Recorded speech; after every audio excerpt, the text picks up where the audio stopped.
Salut à toutes et à tous et bienvenue sur Warzone, votre podcast spécial baseball universitaire et le tout en français. Bien content de vous retrouver. Alors la semaine dernière j'ai décidé de pas faire d'épisode tout simplement puisque il y avait donc les tournois de conférence d'une part. En softball aussi il y avait donc tout d'abord les regionals, un peu plus tôt que la semaine dernière, et ensuite les super regionals. Donc il y avait pas mal de choses à regarder. Et je me suis dit que autant attendre la fin des tournois de conférence, de voir quels seraient les automatic bids, c'est-à-dire les équipes automatiquement qualifiées, et ensuite quel serait donc voilà le tableau final des 64 équipes sélectionnées pour qu'on puisse faire un petit bilan.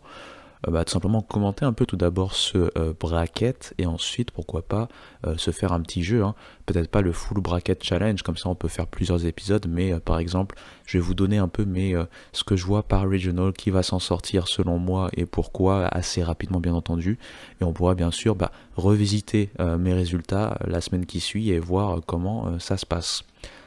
Avant de commencer, comme d'habitude, le petit instant promo, vous pouvez retrouver cet épisode et tous les précédents sur toutes vos plateformes d'écoute préférées, ainsi que sur YouTube. Et de même, bien sûr, le Homera, vous me retrouvez sur tous les réseaux sociaux. Je le sais, je ne communique pas beaucoup sur les réseaux sociaux, mais voilà, vous pouvez quand même retrouver des informations. À chaque fois que je sors un épisode, je communique là-bas. Et puis quand je vais voir un match, par exemple, notamment je suis allé voir les Braves qui sont venus du côté des Nationals, je poste 2-3 photos, 2-3 vidéos en fonction des différents réseaux sociaux, donc ça peut, pourquoi pas, être plaisant à regarder. D'ailleurs au passage, avant de commencer, j'ai l'impression d'être le contraire du chat noir cette année, puisque tous les matchs que je suis allé voir des Nationals so far, ils les ont tous remportés. J'en ai pas vu beaucoup, j'en ai vu que 3 en fait. J'ai vu les 2 des 3 matchs face aux Dodgers un peu plus tôt dans la saison, et c'était 2 victoires. Et d'ailleurs il y avait eu un failli cycle de Ohtani sur l'un des 2 matchs. Et puis donc là le match face aux Braves, il y a une victoire 5-3 sur ce match-là des Nationals. Le match suivant avait été reporté, il a été reporté d'ailleurs je crois jusqu'en septembre, pour un double header en septembre à cause des intempéries, et après vous savez les histoires de calendrier sont assez compliquées à gérer. Enfin bref, assez parlé de ma petite vie, on va pouvoir y aller sans plus tarder. Allez, c'est parti.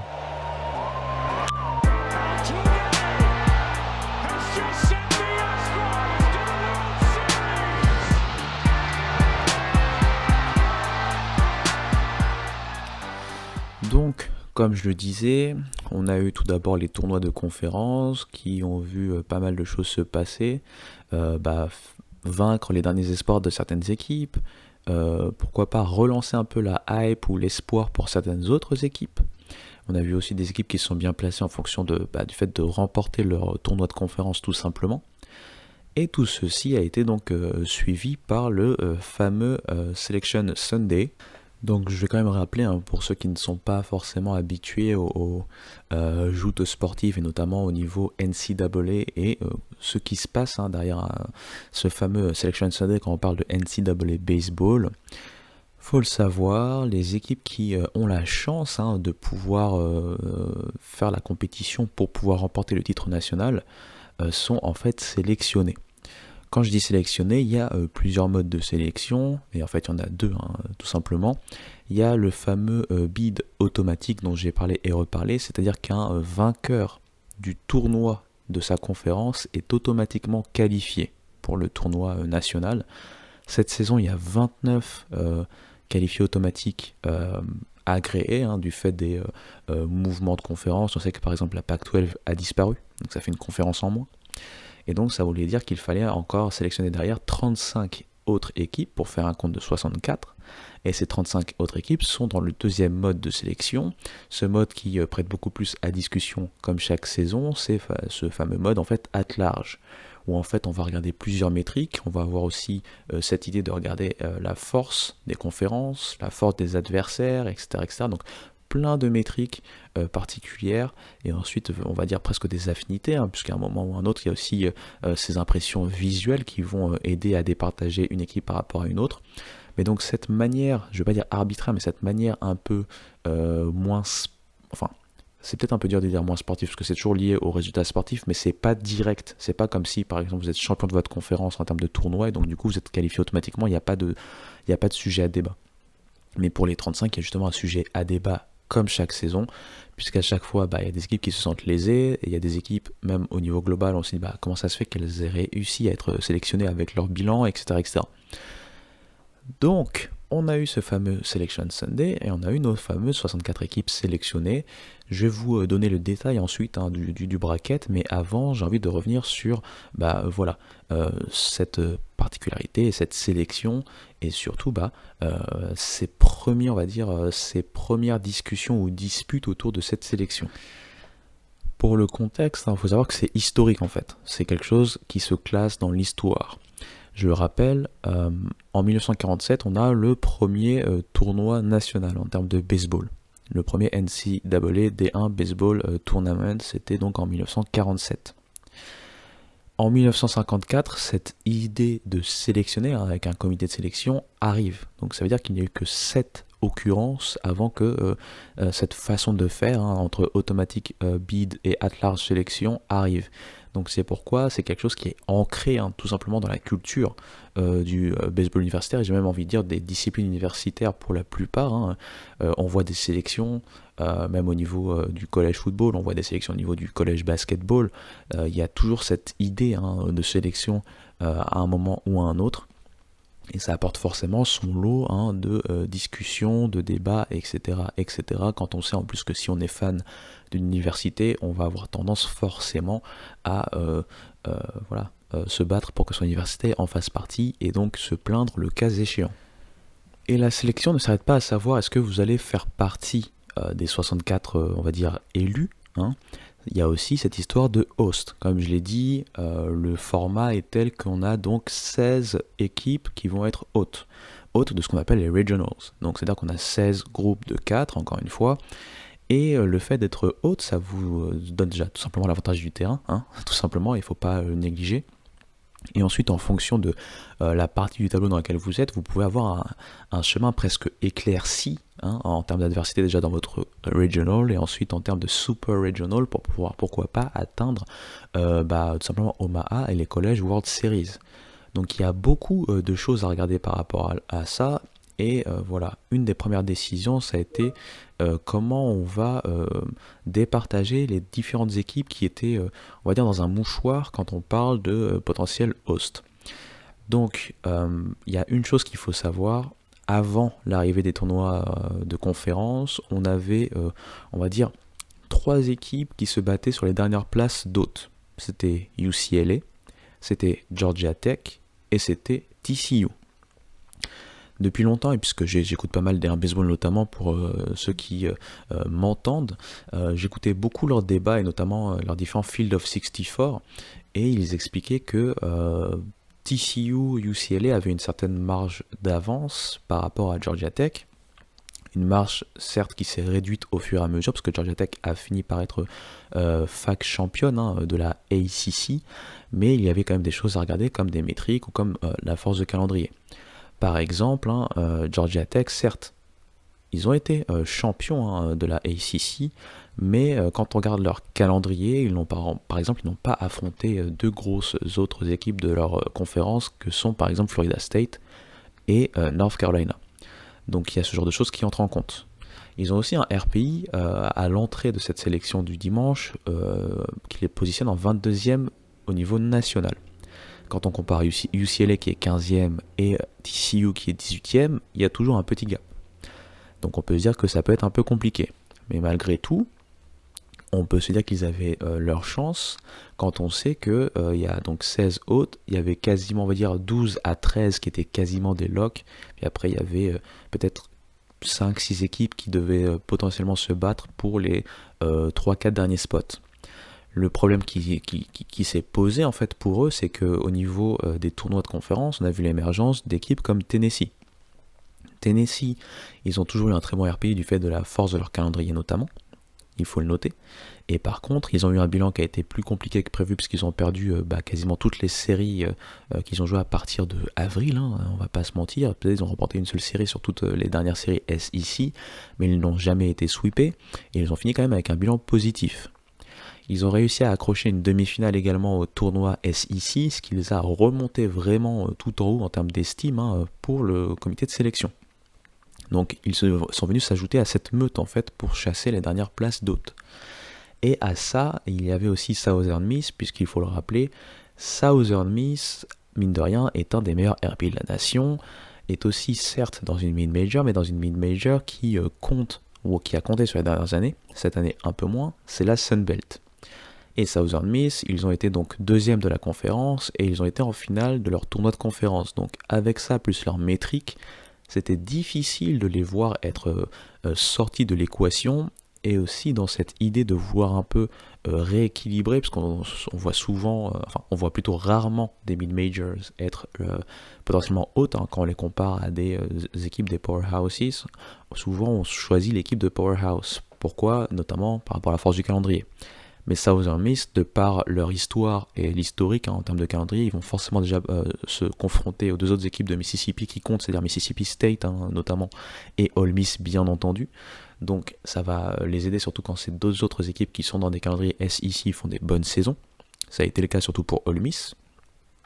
Et Southern Miss a montré de très belles choses en dehors du calendrier de conférence, ce qui a d'autant plus validé leur candidature. On a donc fini par voir le comité de sélection décider que UCLA, Southern Miss et Tennessee allaient en fait tout simplement être des hôtes, tandis que TCU et Georgia Tech n'en seraient pas.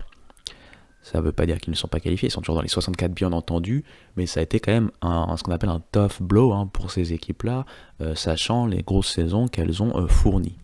Maintenant, pour cet aspect-là, alors c'est assez difficile à dire puisque toutes ces équipes-là méritent très clairement. Et moi personnellement, c'est vrai que surtout avant le tournoi SEC, pour moi Tennessee était en dehors de toute idée d'être haute. Faut se dire aussi ce qu'il y est. Maintenant, Tennessee a une des plus grosses forces de calendrier de la nation, tout simplement. Donc ça, c'est toujours bien regardé par le comité de sélection, pardon. Et au-delà de ça, comme j'ai dit, ils ont terminé avec un bilan positif malgré tout en saison régulière de SEC, et là ils vont jusqu'en demi du tournoi SEC, ce qui leur ramène d'autres quality wins. Alors, c'est toujours compliqué vis-à-vis de ça, puisque forcément avec le fait que la SEC est depuis 5-6 ans, on va dire, enfin surtout ces 5-6 dernières années, vraiment la première conférence du pays, il y a ce... Comment on peut dire ça? Il y a ce jeu qui veut que vous êtes en SEC, vous êtes bien sûr bien plus avantagé forcément, on va le voir un peu plus tard avec notamment Kentucky, mais bien plus avantagé que d'autres équipes. Est-ce que c'est complètement moral? Est-ce que c'est complètement logique? Est-ce que c'est complètement équitable? C'est difficile à dire parce que ça fait partie aussi des racines même de la façon de faire au niveau NCAA. Et heureusement ou malheureusement, c'est ce qu'il est, c'est ce qu'il en est en fait. La S ici en ce moment en termes de force de frappe, c'est la meilleure conférence du pays. Même si, moi j'aime bien, et surtout en baseball, on va dire, mettre un peu le haut là vis-à-vis de ça, puisque ça reste du baseball, c'est-à-dire que n'importe qui peut battre n'importe qui déjà d'une part, et d'autre part, rien ne nous dit que d'autres équipes d'autres conférences n'auraient pas fait des très bonnes saisons, par exemple en SEC. Il y a aussi le danger de hyper ou de sur-hyper une conférence par rapport à ses résultats précédents. Puisqu'ils l'ont mérité, c'est vrai, mais ensuite on part forcément à partir d'un mérite sur une saison suivante où vous êtes d'ores et déjà sur un piédestal. Et forcément, la force de calendrier dépend aussi de ce piédestal. Puisque qui vous dit que la force de calendrier dépend de SEC ou de ACC ou de Big 12, etc. etc. Tout simplement les résultats précédents. Et c'est comme ça qu'on build, on va dire, un peu cette force de calendrier sur en fait ce qu'on appelle un peu une sorte de legacy, tout simplement, une sorte d'héritage de ce qui s'est passé les saisons précédentes. Et c'est un peu là le danger, et c'est là où, ce qui fait que ça paraît un peu immuable, puisque à moins de voir ce genre d'équipe s'effondrer et donc emporter avec eux un peu toute cette conférence et ce système, on risque de toujours retrouver les mêmes en haut, tout simplement. Par exemple, cette saison, Missouri a terminé, je pense, ils ont sweepé au final Texas A&M, je reviens toujours pas, mais bref, ils ont sweepé Texas A&M, et à part ça, ils se sont fait laminer par le reste. Ils n'ont pas mis à terre une autre équipe. On va dire, entre guillemets, à part Texas A&M, et Texas A&M s'était déjà mis des balles dans le pied d'eux-mêmes. Donc, Je peux comprendre, hein, si vous êtes fan de TCU, si vous êtes fan de Georgia Tech, je peux comprendre puisque il n'y a rien qui dit que vous devriez ne pas être haute. Mais pour le coup, c'est pas vraiment un scandale dans le sens où il n'y a rien qui dit le contraire. Encore une fois, UCLA, si on fait la comparaison brute et méchante entre UCLA en termes de saison et Georgia Tech et TCU, bah UCLA est devant, tout simplement. Si on regarde maintenant TCU, pour moi c'est Tennessee en fait, pour moi peut-être le petit bémol, mais encore une fois la réputation de la SEC a fait que, je dis réputation, mais c'est aussi validé par les résultats sportifs, attention, hein. Mais cette réputation a fait que, bah voilà, malgré une deuxième partie de saison décevante, bah, Tennessee finit quand même haute, alors que TCU va devoir aller se battre dans un régional, voilà. Donc c'est un peu le jeu, et j'ai fini avec cette partie-là sur la partie haute, et je vais vous rappeler en fait justement les 16 hautes pour finir vraiment à cette partie haute. On va le faire dans l'ordre, hein, du coup. Donc le hôte numéro 1, le first seed, bah, c'est Vanderbilt, hein, du fait de sa victoire en SEC en termes de tournoi, plus le très bon classement en saison régulière. Vanderbilt voit en dauphin Texas. Texas est donc haute, hein, du côté d'Austin. Il termine deuxième en termes de host, on va dire.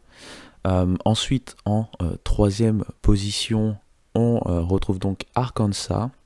Arkansas qui a fait comme d'habitude une très bonne saison. Arkansas c'est assez marrant. Et dans les zones de paris, l'équipe qui a le plus de chances d'après les paris de remporter, hein, d'après les bookmakers, hein, de remporter les College World Series. On verra ce qu'il en est, mais Arkansas est souvent déçu quand il s'agit justement de tournois couperés. On se rappelle même la saison dernière où ils se font éliminer de leur propre regional. On verra bien. En quatrième position, on a donc Auburn. Alors j'ai vu que des gens se plaignaient de Auburn en position numéro 4, mais Auburn a une des plus grosses forces de calendrier, hein, du pays tout simplement, un des meilleurs RPI aussi du pays. En plus de ça, ils ont terminé très bien placés en termes de SEC en saison régulière. Le tournoi national, ils n'ont pas non plus fait quelque chose de grand, mais pour moi, ils avaient déjà rempli tout ce qu'il fallait pour pouvoir être haute et au moins dans le top 8. Alors peut-être que 4 c'est haut. Moi, ça me choque pas particulièrement, vu la grosse saison d'Auburn. Donc, voilou. Ensuite, on va remonter pour vous dire qui est en cinquième position. Il faut que je les retrouve. Parce que là, en fait, je regarde le bracket en même temps que je vous parle. En cinquième, c'est UNC. En sixième, on a LSU. Ensuite, en septième, on a Georgia. En huitième, on a donc Oregon State. En neuvième, on a Florida State. En 10e, on a Ole Miss. En 11e position, on a Clemson. En 12e, on a Oregon. En 13e, on a Coastal Carolina, donc une des mid-majors qui va être haute du coup cette saison. En 14e, on a donc Tennessee. En 15e, on a UCLA. Et donc en 16e, c'est Southern Miss, l'autre mid-major et donc l'autre Sunbelt qui va donc être haute. On a donc ces équipes-là, donc comme vous l'avez entendu, pas de Georgia Tech et pas de TCU. Pour vous donner un ordre d'idée, TCU, maintenant qu'ils ne sont pas hautes, et on peut comprendre maintenant la frustration, ils sont quand même dans un bracket du côté de Corvallis. Ils sont face à Oregon State, mais au-delà d'Oregon State, il y a aussi USC qui a fait une très bonne saison en Big Ten, qui va aussi être là. C'est un peu aussi le jeu, quand vous n'êtes pas haute, comme je l'ai dit, ça vous expose un peu plus. Du côté de Georgia Tech, ils vont se retrouver quand même dans un bracket où, certes, ils vont à Ole Miss, donc Ole Miss paraît clair favori, mais il y a peut-être quelque chose à jouer justement face à Ole Miss pour Georgia Tech. Le reste du bracket, c'est Western Kentucky et Murray State. Ne vous inquiétez pas, je vais ensuite décortiquer les 64 équipes et faire ça par regional. Mais l'autre grosse partie de la sélection dont je voulais parler, sur cette première partie de podcast, ce sont forcément les équipes qui n'ont pas été sélectionnées et les équipes qui ont été sélectionnées. C'est-à-dire les équipes qui étaient dans la bulle et celles qui ont réussi à passer le bon côté ou du bon côté de la bulle et ceux qui n'ont pas réussi à faire le cut. La première équipe dont j'ai envie de parler, c'est un peu l'éléphant dans... je sais même plus c'est quoi l'expression, mais c'est l'éléphant quelque part. Vous allez compléter l'expression pour moi, désolé. J'ai complètement oublié. Bref. En tout cas, UVA ne fait pas partie des 64 équipes sélectionnées. Alors UVA, c'est au niveau de la pré-saison l'équipe numéro 2 de la nation. Et quand on regarde leur stats globales, total, ils finissent 16 victoires, 11 défaites en ACC. Ils finissent avec un bilan quand même largement positif au final sur la saison. On se dit, comment se fait ça qu'ils ne soient pas sélectionnés? Eh bien, comme je l'avais dit au cours de la saison, leur saison était quand même assez chaotique. Ils ont bien fini la saison, ce qui fait que leur bilan global est un peu en trompe-l'œil. Et aussi, il y a quelque chose qu'il ne faut pas oublier, cette fameuse force de calendrier dont je parlais, et qui a fait un peu du mal quand il a fallu choisir pour les autres, côté Georgia Tech. Côté Virginia, pour être sélectionné, ça leur a fait mal également, puisque ils n'ont pas, en termes de calendrier, eu un calendrier assez fort pour pouvoir prétendre que ces 16 victoires, 11 défaites en ACC, malgré un RPI quand même assez bas, il faut le rappeler, et donc des difficultés tout au cours de la saison, puissent donner la balance en leur faveur, si ça fait sens. En gros, et puis ils n'ont pas eu de chance aussi, puisque en fait, la grosse équipe qu'ils devaient rencontrer et qu'ils n'ont pas pu rencontrer jusqu'au bout, c'est Florida State, puisque vous savez, il y avait eu ce shooting tragique sur le campus de Florida State qui a donc annulé la série. Et voilà, c'est malheureusement, ça fait partie de la vie, parce que comme ça n'a pas été joué, forcément, ça leur enlève des potentiels quality wins. Et ça fait vraiment la différence quand on sait que le reste de leur calendrier était quand même beaucoup plus, entre guillemets, abordable que d'autres équipes dans leur propre conférence. Donc Virginia, c'est clairement le gros nom dont on doit parler.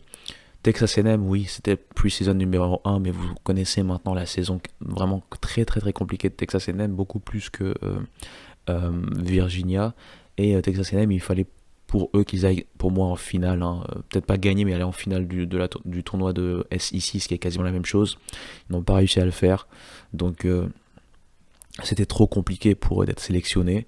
Et puis je pense que, voilà, encore une fois, le comité de sélection, malgré les métriques, il regarde aussi ce qui s'est passé. Et quand on voit le sweep subi face à Missouri, quand même, à domicile qui plus est, face à une équipe qui était en 0 victoire, 24 défaites en SEC, voilà, vous avez donné vraiment le bâton pour vous faire battre pour le coup, et donc c'est tout à fait logique qu'il n'y soit pas, alors que pour UVA, il y avait quand même beaucoup plus de discussions. Quand on sait justement qu'on va parler d'une autre équipe SEC qui, selon moi, était quand même... j'avais dit qu'ils allaient normalement pouvoir se qualifier, mais que ça allait être un peu juste, mais a priori, quand on voit les critères quand on voit ce qu'a donné le comité de sélection, ils n'étaient même pas dans la bulle. Mais bref, on va parler d'abord des deux autres équipes qui, pour moi, peuvent l'avoir mauvaise aujourd'hui. Elles sont toutes les deux en Big East, et là c'est plus un problème pour moi structurel et de système. C'est donc Xavier et UConn. Xavier, ce qui est beau déjà de leur côté, et ce qui est à noter, c'est qu'ils ont d'eux-mêmes défini un calendrier hors conférence très compliqué. Ils se sont challengés en essayant d'aller à l'extérieur chez des vraies équipes. Je pense qu'ils étaient allés à Tennessee, ils ont aussi joué Vanderbilt, si j'ai pas de bêtises. Je pense même qu'il y a LSU dedans, mais sur tous les matchs qu'ils ont joués, ils ont tout perdu en fait face à toutes ces équipes-là, et c'était bien de le faire, mais au final, la force de calendrier est une chose, mais il faut quand même réussir à remporter quelques matchs dedans pour que ça ait un vrai apport. Ça n'a pas été le cas. Donc avec ça, on a encore une fois une très bonne saison, et le fait qu'ils soient dans une Big East qui, en dehors donc de eux, Creighton et UConn, toutes les autres équipes sont en dehors du top 100 en termes de RPI, ça vous gâte en fait vos chances. Et UConn, c'est un peu la même chose. UConn, ils ont commencé la saison assez difficilement, on va dire. Ils ont commencé en 13 victoires, 7 défaites, et ensuite, sur les 29 derniers matchs, ils en ont gagné 25. Mais bon, sur les 25 matchs gagnés, il n'y en a que 7 qui étaient contre des équipes qui étaient au moins dans le top 100 en termes de RPI. Donc encore une fois, c'est plutôt un problème systémique et structurel qui fait que ces équipes-là sont éliminées, puisque forcément, avec la faiblesse de l'adversité de votre conférence, votre seule chance, c'est votre calendrier hors conférence. Mais votre calendrier hors conférence, il peut être très fort comme pour Xavier. Il faut quand même remporter quelques matchs. On ne dit pas de remporter une série, mais remporter quelques matchs face à ces mastodontes que, par exemple, Xavier a rencontrés. Ça n'a pas été le cas pour eux, puisqu'ils ont perdu tous leurs matchs, encore une fois, face à une telle adversité. Et donc, bah, on a retrouvé ces équipes qui ont pourtant des très bons RPI, hein. Je le rappelais quand même encore il y a une dizaine de jours. Xavier, avant les tournois de conférence, c'était, je pense, 40, et puis Yukon 41, enfin bref, c'est dans la quarantaine, hein, 40, peut-être 42, 43, mais bref, tout ça pour dire qu'ils étaient quand même bien placés dans la bulle. Et malheureusement, voilà, encore une fois, c'était difficile d'imaginer trois équipes de Big East, en termes de structure, en termes de force de conférence, y aller quand on sait que la majorité des équipes sont en dehors même du top 100 en termes de RPI. Donc c'est un peu ça le jeu, et donc du coup Creighton, qui a gagné le tournoi, hein, de Big East, se retrouve être la seule équipe de Big East qualifiée, donc bravo à eux. Mais je peux, par exemple pour Yukon et pour Xavier, je peux comprendre encore plus les frustrations que, et attention, c'est pas contre les fans de TCU, mais par exemple TCU qui est frustré de ne pas être haute. Alors c'est très frustrant parce qu'ils avaient encore une fois la possibilité d'être haute, mais quelque chose que j'ai oublié de rappeler, c'est que par exemple TCU, en plus de ça, a perdu dans sa confrontation directe face à Southern Miss, sachant qu'il n'y a pas de différence quasiment entre eux, et une façon de départager aussi, ça va être les confrontations directes, et donc malheureusement bah, ça peut se payer aussi à ce niveau-là. Donc voilà, c'était un peu mon retour, hein, sur voilà, ma réaction un peu sur les sélections. J'ai envie de finir en disant que au final et au global, il n'y a pas de choses qui choquent, hein. J'ai oublié de parler d'ailleurs de Kentucky, c'est Kentucky dont je voulais parler, qui a été donc sélectionné. Kentucky qui a fini la saison régulière de SEC en 13-17, si je dis pas de bêtises, donc 13 victoires, 17 défaites. Mais parmi ces 13 victoires, 17 défaites, il y a quand même un sweep de Oklahoma, hein, qui est quand même très bien classé, qui à un moment était dans la discussion pour être haute, et une série gagnée à Tennessee, une équipe qui est justement haute. Donc je peux comprendre, hein, pour les gens, par exemple comme Yukon, Xavier, qui vont voir des Kentucky, même pas en finale à être passé par la bulle, hein, parce que quand on voit la sélection, ils étaient quand même assez safe au final. Alors que pour moi, c'était une équipe qui pouvait être dans plutôt le last four in, toujours dedans, mais quand même un peu plus serré. Mais je veux dire, à part ça, hein, à part cet aparté Kentucky, il n'y a vraiment pas de choses choquantes comparé à d'autres saisons où on a pu voir vraiment des choses vraiment, vraiment choquantes. Il y a toujours ces décisions un peu difficiles, ces trucs qui paraissent un peu injustes quand on est dans une conférence moindre. Ça me rappelle un peu Lamar la saison dernière, qui fait une saison exceptionnelle, mais du fait de la faiblesse de leurs adversaires, bah, à la fin ça n'a pas compté pour eux, ils n'ont pas pu se qualifier en at large. Cette saison, encore une fois, Yukon, Xavier aurait pu le mériter, mais il n'y a pas de scandale en fait pour moi cette année. Il y a des choses qui peuvent être à discuter, encore une fois, comme chaque saison. De toute façon, à partir du moment où il y a une sélection, il y aura forcément des choses discutables. Il y a beaucoup de gens qui vont forcément se retourner sur « Ah bah, tel membre du comité est de telle fac, donc forcément ça aide, et patati et patata ». C'est le jeu, mais c'est institutionnel au final, au niveau de la NCAA et de leur façon, leur mode de fonctionnement. Et pour que ça change, c'est apporter encore plus de métriques complètes, statistiques, qui vont apporter leur lot de clôture à tout débat en fait un peu plus empirique. Et puis au final, bah, c'est de carrément éliminer, pourquoi pas, cette idée de sélection, mais ça serait un peu aller contre l'histoire également. Donc à voir, hein, tout simplement. J'aimerais bien avoir vos avis en termes de sélection. Vous, qu'est-ce que vous pensez? Est-ce que vous pensez que c'était choquant? Est-ce que c'est... Voilà. Vous pouvez me dire également, en fonction de quelle fac aussi vous supportez, qu'est-ce que vous pensez un peu de tout ça. Ça m'intéresse vraiment de savoir un peu plus, parce que moi c'est vrai que je suis assez neutre. Je suis beaucoup, j'adore, il y a des facs que j'aime bien, que j'affectionne, ou parce qu'elles sont pas loin, comme Maryland, elles sont pas loin de chez moi, bah, je les regarde tout particulièrement, mais j'ai pas une fac en tant que telle que j'aime, donc j'ai pas cet aspect fan qui m'intéresse aussi, puisque le sport c'est aussi l'émotion, et donc bah, l'émotion ça se véhicule à travers ce que pensent un peu les fans de tout ça. Donc voilà, j'ai parlé sans beaucoup respirer, donc vous m'entendez respirer assez fort, mais je vais prendre une petite pause, et ensuite on va regarder le bracket, hein, chaque regional, et je vais vous donner mes vainqueurs de regional. Allez, je reviens.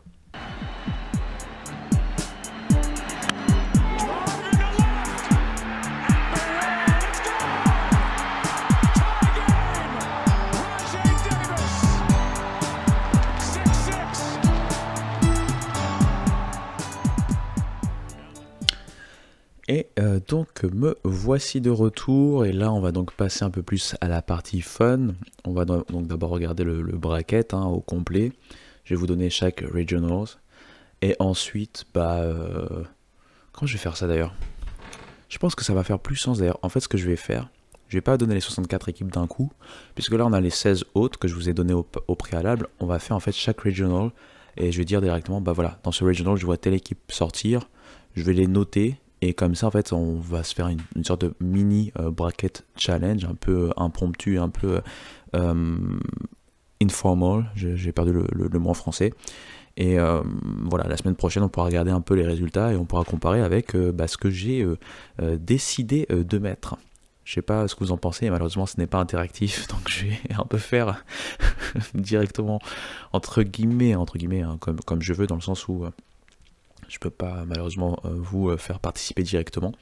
Mais d'ailleurs ça pourrait être intéressant un jour, peut-être pas cette saison, mais peut-être les saisons prochaines, d'instaurer un truc un peu plus interactif à l'approche du tournoi national. Pourquoi pas faire, je sais pas, ça pourrait être un live ou un truc comme ça qui permettrait de voilà, mettre un peu en mode participation avec ça, et puis voir un peu comment on s'amuse avec le bracket et voir qui gagne, et puis voilà, ça pourrait être sympa. Je sais pas ce que vous en pensez, vous pourrez aussi me dire ce que vous en pensez. Mais bon, on va faire un peu comme ça, c'est-à-dire que je vais vous donner chaque regional, donc les 4 équipes de tel regional, et ensuite je vais vous donner selon moi qui passe dans ce regional, et puis je vais noter en fait ces équipes-là, et on en reparle du coup la semaine prochaine après donc les regionals. On va faire dans l'ordre, hein, j'ai envie de dire. On va commencer. Ouais, on va pas exactement faire dans l'ordre. On va faire dans l'ordre du bracket. Ça veut dire que, vous savez, par exemple, le regional numéro de la tête de série numéro 1 est en miroir face à celui de la tête de série numéro 16. Puis après 2, 15, 3, 14, 4, 12, etc. etc. Donc, ou 4, 13, enfin bref, vous m'avez compris, hein, les maths.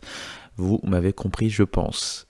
Trêve de bavardage, je me mets le bracket devant les yeux, c'est pourquoi je meuble un peu. On va commencer par le bracket donc de Vanderbilt, hein, le bracket qui va concerner le regional de Nashville. On va y retrouver Vanderbilt, donc, hein, tête de série numéro 1 de la nation. On a ensuite Wright State, tête de série numéro 4 de ce regional. Louisville, tête de série numéro 2 de ce regional. Et enfin ETSU, hein, Eastern Tennessee State, de l'ancienne fac de Léo Gimignan, pour ceux qui savent, tête de série numéro 3 de ce regional. Le premier match va donc faire 1 fois face aux 4, c'est-à-dire Vanderbilt face à Wright State, et ensuite 2 face à 3, donc Louisville face à ETSU. Alors, je suis pas sûr que ce sera une balade de santé pour Vanderbilt, mais je les vois quand même sortir vainqueurs de leur bracket. Ça serait super sympa d'avoir une surprise, mais bon, je les vois quand même favoris. L'équipe qui pourrait les challenger selon moi, hein, c'est Louisville, forcément. Louisville avait une très belle saison ACC. Ça a été un peu plus dur sur la fin de la saison, hein. Mais malgré tout, il ne faut pas oublier ce qu'ils ont su faire sur la saison. ETSU a fait une très grosse saison pour le coup. C'est bien pour ça qu'ils sont tête de série numéro 3, parce qu'ils se sont retrouvés même avec un RPI pas dégueulasse compte tenu de la faiblesse de leur conférence. Et Wright State a tout simplement gagné la Horizon League en termes de tournoi de conférence, donc c'est pourquoi on les retrouve là. C'est une équipe qui s'est habituée cette dernière saison à se qualifier pour le tournoi national. Maintenant, ils me paraissent quand même d'être un peu en dessous du reste. Donc voilà, Vanderbilt est vainqueur pour moi. On va maintenant du côté de Hattiesburg, dans le Mississippi, puisqu'on va aller du côté du regional qui inclut Southern Miss. Southern Miss qui va donc host, et ça va pas être facile du tout, hein. Certes, ils sont hôtes, ils auront des choses à faire valoir, mais dans leur bracket, on retrouve donc Columbia, qui a remporté la Ivy League, mais surtout Alabama, une des grosses équipes SEC. Ils n'ont pas fait une saison au vu de leur calendrier qui leur permettait d'être haute, mais ça reste une équipe qui a quand même battu par exemple des équipes comme Georgia, hein, en termes de série. Donc ce n'est pas rien, attention. Et après on va retrouver également Miami en tête de série numéro 3. Miami, ça a été un début de saison compliqué, le temps de mettre en place un tout nouveau groupe, il faut le rappeler. Mais quand ça a commencé à rouler, ça a bien roulé. C'est juste sur la fin où ça a déraillé, alors qu'à un moment on pensait même pourquoi pas retrouver Miami dans la discussion pour être haute. Donc Southern Miss certes est haute, mais il y a du très très lourd pour eux. Après c'est un peu le jeu, hein. C'est un peu la jungle, hein, de toute façon quand vous arrivez à ce niveau-là de la compétition. Et moi en fait je vois du coup Miami passer. C'est ma petite cote. Je pense que beaucoup de gens vont plutôt dire Alabama. Moi, je tente Miami, dans le sens où Miami, il y a beaucoup de vétérans. Il y a aussi l'émergence de leur, on va dire leur, pas exactement ace, mais leur starting pitcher ou pitcher très intéressant chez les jeunes, hein. Il y a des freshmen qui sont très très bons là-bas, qui en plus n'ont pas l'air de trop subir la pression. Donc on verra bien sûr ce que ça donne dans une configuration à l'extérieur et en termes de regional, premier regional pour eux. Et avec l'expérience qu'il y a pour contrebalancer, ça peut être très intéressant. Et puis il y a des joueurs comme Daniel Couvet qui vont vouloir continuer à montrer qu'au niveau national, ils comptent et qu'ils n'ont pas été freshman de l'année dans leur conférence pour rien la saison dernière. Donc moi je tente Miami et on verra bien ce qu'il en adviendra. Bon, on va maintenant partir du côté d'Austin. Austin, tête de série numéro 2, c'est-à-dire Texas. Texas qui va donc host Houston, j'allais dire Houston Baptiste parce que c'est comme ça qu'ils étaient, mais maintenant c'est Houston Christian, si j'ai pas de bêtises. Donc Houston Christian ou Houston Baptiste, hein, de la Southland, c'est la grosse cote, puisque en Southland, je rappelle que UT-RGV était clairement favori, ils ont dominé la saison régulière comme Jaja. Ils étaient d'ailleurs très bien classés en termes de RPI, enfin de RPI. Et ben, ils ont collapsed tout simplement, et Houston Christian a rappelé que le baseball est aussi un sport de momentum, et ils sont arrivés au tournoi de leur conférence, donc la Southland, avec le 6e seed, hein, donc rien d'exceptionnel, mais ils ont battu des équipes qui étaient souvent favorites par rapport à eux. Ils ont battu donc coup sur coup Lamar, ils ont ensuite battu UTRGV, condamnant UTRGV à ne pas retrouver le tournoi national alors que ça semblait leur tendre les bras, et ils ont battu en finale New Orleans, donc voilà, du propre, ils ont tout gagné, ils n'ont pas perdu un seul match lors du tournoi de conférence, donc bravo à eux. Ils sont donc seed numéro 4. Donc Texas, Houston Christian, et ensuite on a UTSA qui a eu un bid at large via l'américaine. Tandis que Kansas State ferme en fait ce regional. Kansas State qui a été bien sûr une des équipes solides de la Big 12. Rien d'incroyable, mais quand ça a cliqué, c'est une équipe très très dangereuse. Clairement, en termes de potentiel, c'est une équipe qui peut aller en Super Regionals. Maintenant, quand je vois un peu toutes ces équipes, j'ai vraiment l'impression que Texas est quand même au-dessus. Je rappelle, Texas a quand même été championne SEC lors de sa première saison, hein, c'est pas rien. Et on dirait que Jim Schlossnagle, dès la saison 1, a trouvé une bonne formule. Ça rappelle un peu ce qu'avait fait avec Texas A&M dès 2022, mais avec des joueurs beaucoup plus établis que le Texas A&M de 2022. Texas A&M de 2022, par exemple, il n'y avait pas de pitching staff vraiment solide. Là où Texas, mine de rien, ils ont quand même des joueurs très intéressants de ce côté-là du terrain. Le line-up qui a récupéré d'ailleurs un Max Belliou qui va vouloir se montrer, hein, puisqu'il y a la draft aussi en ligne de mire et il a été blessé, donc il va falloir quand même montrer qu'on est toujours là. Donc je vois Texas réussir à s'extirper de son propre regional.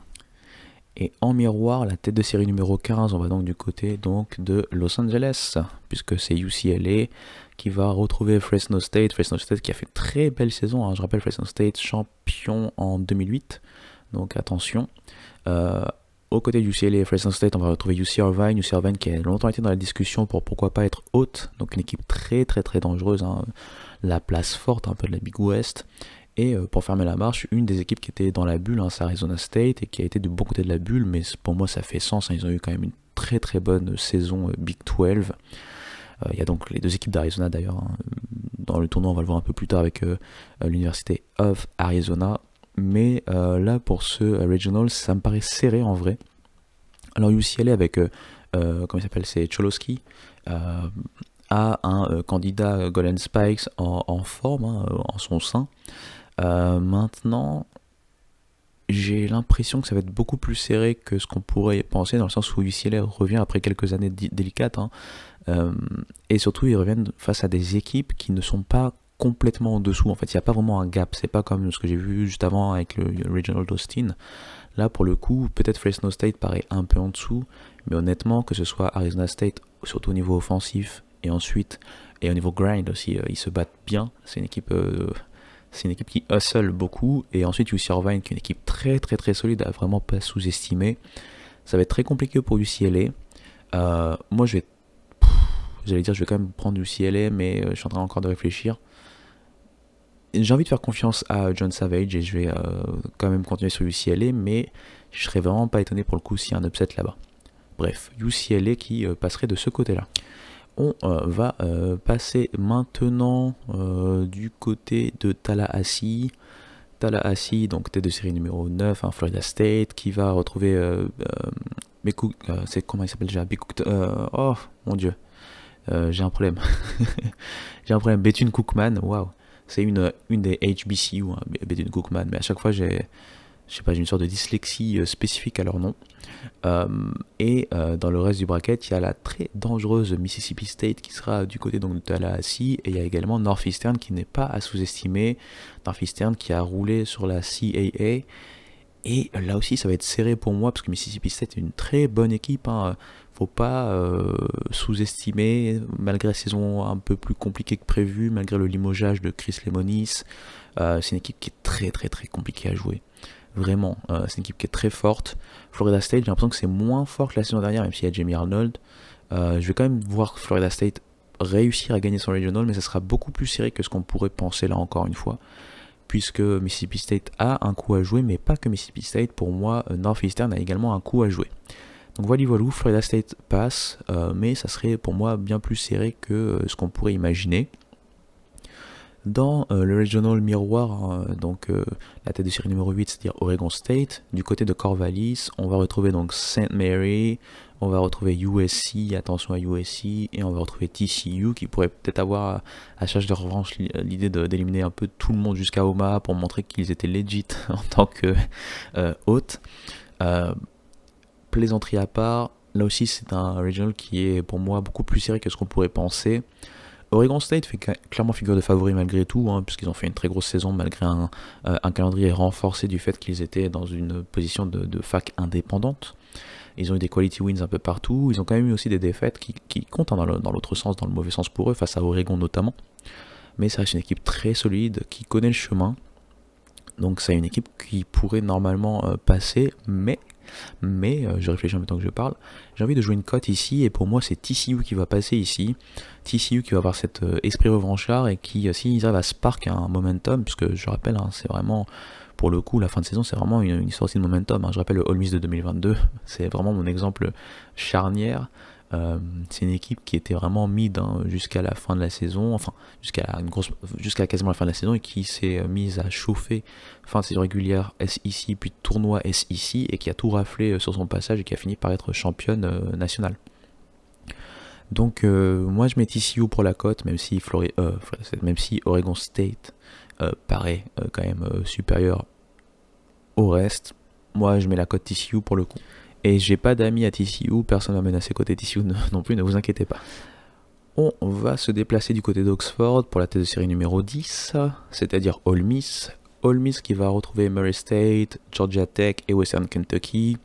Western Kentucky, j'en ai beaucoup parlé dans la saison parmi les mid-majors, puisqu'ils avaient notamment en début, on va dire début ou mi-saison battu DBU, Dallas Baptiste. Et ça avait été un peu ce genre de grosses victoires quand on parle de mid-majors, notamment la conférence USA qui marque un programme. Ils ont fini par rentrer un peu plus dans le rang, mais ils ont quand même réussi à glaner une qualification. Georgia Tech est également de la partie, et Georgia Tech, un peu comme TCU, peut regretter cette sélection de ne pas être prise en tant que hôte. Maintenant, Ole Miss est très solide cette saison. C'est pas l'équipe la plus exceptionnelle que j'ai vue sur le terrain, mais c'est une équipe très soudée, qui est très cohérente. C'est encore une fois très solide. Hunter Elliott est un des leaders du pitching après ses grosses blessures. Il est revenu en forme et prêt à prouver des choses, et dans son sillage on voit un pitching staff qui est, à défaut d'être exceptionnel, qui est très cohérent. Au niveau du line-up, c'est pas non plus, ça ne fait pas feu de tout bois, mais il y a des joueurs quand même à surveiller, et surtout c'est très homogène. Donc je vois Ole Miss passer, réussir à gagner son propre regional, même si ça pourrait être un regional très prolifique, parce que quand je regarde Georgia Tech, c'est une grosse attaque. Ole Miss, ça peut prendre feu. Murray State, c'est aussi une major qui attaque pas mal, mais qui n'a pas un gros pitching staff pour le coup. Donc on pourrait avoir pourquoi pas des scores fleuves du côté d'Oxford. À voir, mais en tout cas je vois Ole Miss passer. Et dans le côté miroir, donc du côté de la tête de série numéro 7, c'est-à-dire à Athens, et donc pour Georgia, Georgia va accueillir Binghamton, va accueillir Duke et Oklahoma State. Donc là aussi, ce n'est pas si facile. Je pense notamment à Duke et Oklahoma State. Oklahoma State, c'est marrant puisque si on parle de baseball en tant que sport de momentum, le momentum est vraiment de leur côté. Ils ont eu une saison très compliquée, mais ils se sont bien relancés sur la dernière partie de la saison régulière de Big 12 pour pouvoir terminer à l'équilibre. Ils ont continué sur leur lancée avec un très bon tournoi. Donc ils arrivent quand même avec quelque chose dans leur bagage, quelque chose d'important, c'est ce fameux momentum. Ce n'est pas à négliger. Georgia paraît au-dessus, mais attention, Georgia, on l'a vu, le pitching staff peut le faillir de temps à autre, et face à Duke ou face à Oklahoma State, ça peut ne pas pardonner. Du coup, moi, j'ai envie de partir avec une cote ici. J'ai parlé d'Oklahoma State, j'ai pas encore parlé de Duke, et justement, moi, c'est Duke que je vois passer. Duke a des choses à se faire, entre guillemets, pardonnez, oui et non, c'est pas comme s'ils ont raté leur saison, mais ils ont eu une saison beaucoup plus moyenne qu'espérée en termes de progression, notamment quand on voit la saison 2024. Là, ils ont été un peu en sous-marin, après des débuts qui ont déçu, et du coup on a beaucoup moins parlé d'eux. Au final, ils ont quand même fait une très bonne saison ACC. Il y a eu des hauts, des bas, mais ils ont eu quand même un calendrier de conférence pas aisé du tout, et ils s'en sont pas mal sortis. Derrière ça, ils ont fait aussi, pour moi, des choses intéressantes lors du tournoi, en tout cas en termes de line-up, en termes aussi de composition. Je pense que Chris Pollard, il sait ce qu'il veut faire en termes de tactique pour les Regionals. Je pense qu'il s'est limite préparé via ce tournoi ACC pour les Regionals. Et du coup, je vois bien la petite cote Duke passer. C'est vraiment un ressenti, puisque Oklahoma State, Duke, pour moi, c'est quasiment en ce moment, hein, vis-à-vis du momentum notamment d'Oklahoma State, du pari au même. Georgia paraît un peu au-dessus, mais encore une fois, comme je l'ai dit, ils ont pour le coup un pitching et même une défense au global qui peut faillir. Et c'est au baseball quelque chose de... c'est un peu comme un red flag quelque part. Ça reste les favoris, donc ça serait pas étonnant de les voir passer, mais moi je pars sur Duke en tant que survivant du Regional d'Athènes. Et si on allait du côté de Chapel Hill, UNC qui a fait une très bonne saison, ça avait un tout petit peu mal commencé, mais ils se sont vite rétablis, c'est devenu clairement une place forte de la ACC. Sans forcer leur talent, ils ont quand même terminé dans le tout en haut, hein, on va dire, de la ACC. Ils n'ont pas terminé champion de la régulière, mais c'était tout en haut. Ils ont gagné ensuite le tournoi de ACC face à Clemson. Donc très clairement, c'est une équipe qui est en forme, qui est rodée, qui a tout ce qu'il faut en termes de pitching staff déjà d'une part, et c'est très important, et ensuite même en termes de line-up pour pouvoir aller à Omaha pour moi. Donc je vais pas faire trop de suspense. Ils vont jouer face à Holy Cross, Oklahoma et Nebraska. Et si Nebraska a un gros momentum, puisqu'ils viennent de remporter le tournoi de Big Ten, et que Oklahoma n'est pas à sous-estimer, notamment grâce à son gros pitching staff, pour moi UNC va réussir à s'extirper de son regional, et s'ils sont sérieux, ils devraient le faire sans trop de dommages, j'ai envie de dire. Attention bien sûr, hein, ça reste la jungle, rien n'est gravé dans le marbre, mais pour moi ils devraient passer. Donc UNC s'en sort du côté de Chapel Hill. Du côté de Eugene, dans l'Oregon, on va justement voir la fac d'Oregon, et Oregon, tête de série numéro 12, va accueillir Utah Valley, Arizona et Cal Poly. Cal Poly, j'avais peur pour eux, hein. Je pensais même pas qu'ils allaient réussir à se qualifier au final, vu la fin de saison en Big West, mais ils ont quand même été pris, et notamment grâce à des bonnes performances, hein, au moment où il le fallait. Arizona, très solide en Big 12 pour leur première saison en Big 12. C'était clair qu'ils allaient être sélectionnés, tête de série numéro 2. Pendant un moment, ils auraient pu se battre pour les places d'hôtes, mais ça ne l'a pas fait. Et puis c'est un petit cocorico également pour Mathis Meurant, qui est donc le premier français, je dis pas de bêtises, hein, à tout simplement participer à un regional, si je dis pas de bêtises encore une fois. Je pense que j'avais vu la stat quelque part, je pense sur Twitter. Je vous avoue que dès qu'il s'agit de fac universitaire, n'importe quoi, de baseball universitaire et de ressortissants français, on va dire, j'ai toujours un peu plus de mal en termes d'historique, mais je pense que c'est bien le cas. Il n'y en a pas eu non plus des tonnes et des tonnes. En tout cas, pour moi, Oregon doit faire attention à Cal Poly et Arizona. Maintenant, Oregon avec un des gros joueurs de la saison, à Mason Neville. Et puis bon, on n'oublie pas les Jacob Walsh bien sûr, mais Mason Neville a fait vraiment une très très grosse saison. Ils ont un véritable pitching staff aussi talentueux. Je pense qu'Oregon va le faire et va passer. Mais c'est pas aussi limpide que ça, hein. Attention à Arizona et encore une fois attention à Cal Poly. Oregon malgré tout passe selon moi. On va directement passer du côté de Bâton Rouge, donc LSU, qui pour moi fait clairement figure de favori. Ils devront faire bien sûr attention, hein, mais ils ont face à eux Little Rock, DBU, donc Dallas Baptiste, et Rhode Island. Et c'est pas le Dallas Baptiste des dernières saisons qui était vraiment très impressionnant, qui faisait peur, une sorte d'épouvantail même face aux grosses cylindrées de la nation. C'est un DBU qui avait beaucoup plus de mal cette saison, qui a quand même terminé par asseoir sa domination en conférence USA, mais ça a été quand même plus compliqué que prévu. Et bien du coup je vois LSU quand même passer, normalement ça devrait le faire, il n'y a pas assez pour moi d'armes en face pour pouvoir vraiment faire du mal à LSU. J'avais d'ailleurs vu des gens qui ont réagi quand ils ont vu le regional de LSU, parce qu'il n'y avait que du mid-major, et quand on voit d'autres regionals qui sont beaucoup plus serrés, ça fait un peu plus peur, mais c'est le jeu, hein, c'est le tirage, c'est comme ça, c'est aussi la façon, le système, la structuration des regionals qui veut que voilà, LSU semble sur le papier épargné, mais ça ne veut pas dire qu'ils vont s'en sortir. Je rappelle, c'est du sport, c'est du baseball, c'est la jungle. Donc on verra bien, pour moi LSU passe et on verra bien ce qu'il en est en vérité la semaine prochaine. Dans le Regional Miroir, on va du côté de Clemson. Clemson était de série numéro 11, finaliste de la ACC, qui a eu finalement une saison un peu plus compliquée que prévu. Pour moi, c'était clairement, et surtout à un moment, c'était vraiment la vérité, c'était clairement l'une des grosses équipes de la nation. Puis ça s'est effrité au fur et à mesure de la deuxième partie de saison régulière. Le tournoi le tournoi de ACC a quand même rassuré dans le sens où ils se sont bien comportés. Ils ont toujours des gros joueurs, des très bons lanceurs, un très bon coach. Face à eux, il y aura USC Upstate, West Virginia et Kentucky. Kentucky n'est pas à sous-estimer, c'est une équipe qui est à l'aise dans différents schémas, qui a bataillé et gagné notamment des séries très importantes en SEC. Et comme j'ai dit, c'est un baseball qui s'adapte en fait, Kentucky, donc c'est très difficile à les battre. Et puis il ne faut pas oublier West Virginia qui a fait une très belle saison Big 12, même si ça s'est un peu effondré sur la fin. Ça reste une équipe qui, malgré le sweep de fin de saison régulière qui leur a fait un peu du mal, ça reste une équipe qui a quand même dominé la Big 12 sur l'ensemble quasiment de la saison régulière.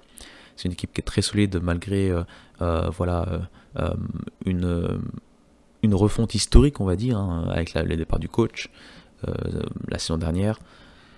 Mais bon, West Virginia, pour moi, et Kentucky sont un peu en dessous de Clemson, et j'ai envie de dire que pour moi, la malédiction Clemson va s'éliminer cette saison avec un passage notamment de Clemson en Super Regionals face à LSU, et je les vois même aller à Omaha, tiens.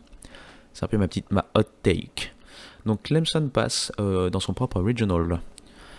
On va maintenant aller du côté de Conway, en Caroline, Coastal Carolina. Conway, c'est sympa là-bas, il y a des belles plages et compagnie, c'est super sympa, mais Coastal Carolina n'est pas là-bas pour être directement en vacances, ils sont là-bas pour accueillir du lourd, notamment Florida. Face à eux, il y aura donc Fairfield, Florida et East Carolina. East Carolina qui a fait une très mauvaise saison compte tenu de leur standard, mais qui a réussi à remporter le tournoi AAC, et c'est ce qui leur permet de se qualifier, hein. Sinon clairement ils n'auraient pas été de la partie. Et pour Coastal Carolina, du coup le programme est plutôt copieux, parce que East Carolina c'est jamais facile à jouer, surtout dans un tournoi couperé. Florida fait clairement office de favori, parce que Florida a fait partie un peu sur le tard de ces discussions de potentiel hôte. Ils partaient d'un peu loin avec une moitié de saison un peu loupée, on va dire, quand même en SEC. Mais deuxième partie de saison très très bonne, un tournoi aussi. Ils n'ont pas eu le temps de montrer beaucoup de choses, mais ils ont su préparer quand même certaines choses et mettre en place certaines choses pour le tournoi national. Je sais qu'ils n'avaient pas dû faire ça Ole Miss, mais tout ça pour dire que voilà, c'est une fac qui est très très très dangereuse, et du coup je vois justement Florida passer dans ce regional, même si j'espère pour Coastal Carolina qu'ils vont le faire. Ça serait un beau clin d'œil 9 ans après leur sacre en 2016, ils ont gagné donc le tournoi national, je le rappelle. Mais je vois Florida passer du côté de Conway. Du côté d'Auburn, avec la tête de série numéro 4, Auburn va accueillir notamment Central Connecticut, NC State et Stetson. Stetson a eu chaud d'ailleurs au passage, Stetson on pensait plus les voir à Paris Fête, mais ils ont réussi à s'en sortir. NC State c'est toujours l'épouvantail, ils sont très dangereux, très difficiles à appréhender, c'est un peu une sorte de ACC Slayer, on va dire. Quand on les voit jouer en ACC, surtout face aux gros, ils arrivent souvent à remporter des séries et à faire très mal. Ils ont un problème plutôt de régularité pour le coup. Auburn sort d'une très grosse saison. Pour moi, une saison sous-estimée compte tenu de ce qu'ils ont fait, compte tenu de la force de leur calendrier, compte tenu de leur RPI. C'est très solide. Ils sont à domicile. J'ai envie de dire que tout est mis en place pour qu'ils passent. J'ai un peu hésité avec Tantin et NC State, mais finalement je vais quand même mettre Auburn vainqueur de ce regional et donc du regional à domicile. Ce qui nous fait qu'il nous reste que deux regionals à voir. Il y a celui de Knoxville tout d'abord, et ensuite on va aller du côté de Fayetteville. D'ailleurs, pourquoi pas un super regional qui va sentir la poudre. On va commencer par Knoxville, puisque Tennessee, tête de série numéro 14, va accueillir Miami, Ohio, attention. Wake Forest et Cincinnati. C'est pas si facile que ça, puisque Wake Forest sort d'une saison très solide, à défaut d'être clinquante. Il y a des joueurs très intéressants, il y a des prospects pour la draft. Il y a aussi une sorte d'unité, ça ressemble plus à Wake Forest de 2022 qui certes ne passe pas les regionals mais qui a mis un peu ses fondations pour deux saisons ou une saison et demie on va dire de domination, notamment la saison 2023. Et bien là j'ai l'impression que c'est un peu ce retour là, un peu le 2022, on va dire les fondations pour la saison suivante qui leur permettrait potentiellement d'être parmi les favoris. Donc pour le coup je vais mettre Tennessee passé, même si je ne serais pas surpris que Cincinnati ou Wake Forest réussissent à upset Tennessee qui a été quand même assez irrégulier, qui a perdu pas mal de séries sur la fin et surtout consécutivement, donc c'est à noter, même si en termes de momentum ils ont quand même réussi à aller jusqu'en demi-finale de la SEC en termes de tournoi, donc ils ont quand même pu se rassurer également, tenter des choses, voir un peu comment mettre en place leur tactique pour les regionals grâce au tournoi de conférence. Donc Tennessee pour moi passe. Et enfin, là aussi il n'y aura pas de surprise, je vais prendre Arkansas qui va accueillir donc North Dakota State, Kansas et Creighton. Alors pour moi l'équipe qui pourrait vraiment déranger Arkansas ici c'est Creighton, sur le papier ça devrait être Kansas, mais sur ce que j'ai vu en termes de baseball c'est Creighton, ils sont très impressionnants sur cette saison. Après comme je les ai vus c'était face à une adversité plus faible, parce que c'était de la Big East, mais malgré tout c'était très cohérent. Ils ont fait ce qu'il faut pour eux se qualifier, notamment en remportant le tournoi de Big East. Donc, Creighton, attention à eux. Bien sûr, Kansas n'est pas à sous-estimer. C'est un groupe très expérimenté qui se base beaucoup sur le pitching et la défense. Et on le sait, en baseball, ça aide à gagner. Et surtout, Arkansas n'est pas à son premier choke. Je rappelle que la saison dernière, face à SIMO, ils se font upset dès le début de leur propre regionals. Ils terminent en 0-2 et hop, ils passent par la case départ. Non, ils ont vraiment en prison sans passer par la case départ. Voilà. Je cherchais une métaphore ou une analogie vis-à-vis du Monopoly, je me suis un peu loupé, mais vous avez compris ce que je voulais dire. Dans le sens où Arkansas, pour choke, ils sont souvent là quand il s'agit de match coup près. Donc, malgré tout, je les vois passer, mais je ne serais pas surpris s'ils ne passent pas. On a fait le tour, je vais récapituler mes vainqueurs de Regionals et donc mes Super Regionals potentiels pour la semaine prochaine. Alors, on va aller dans le contraire de l'ordre que je viens de faire, c'est-à-dire qu'on va commencer par la fin. On aurait donc un Super Regional entre Arkansas et Tennessee, un autre entre Auburn et Florida, un autre entre Clemson et LSU, un entre UNC et Oregon, un autre entre Duke et Ole Miss, un autre entre TCU et Florida State. Je pense que j'avais pris Miami du côté de Southern Miss, donc ça serait Miami Vanderbilt et Texas UCLA. Voilou. Donc vous avez un peu on va dire mon début de bracket. On verra bien ce que ça donne. On aura le temps d'en parler la semaine prochaine, de revenir sur les résultats et ensuite de nous occuper de faire une sorte de preview des Super Regionals qui nous seront donc indiqués de manière concrète à ce moment-là. J'espère que l'épisode vous aura plu. Je sais pas si c'est très digeste parce que ça reste des choses très entre guillemets, je vais pas dire technique parce que là on parle d'équipe, on parle pas de baseball technique, mais technique dans le sens où il y a quand même beaucoup de choses. J'ai dilapidé pas mal d'informations. Voilà, beaucoup de blabla comme d'habitude avec moi, mais j'espère que ça vous a permis de rentrer comme il faut dans ces regionals qui s'annoncent explosifs. Ça commence ce vendredi et au passage, il y a aussi les College World Series de softball qui sont là et qui sont bien là, avec des choses incroyables également à voir. Donc beaucoup de baseball, beaucoup de softball, puisque c'est sans compter bien sûr MLB, NPB, KBO. Mais bon, bref. Voilou, j'espère encore une fois que ça s'est bien passé pour vous. N'hésitez pas à me faire des retours comme d'habitude. Et surtout ces bons mots, je vous dis tout simplement à très bientôt. Allez, ciao. Pretty well hit to center field.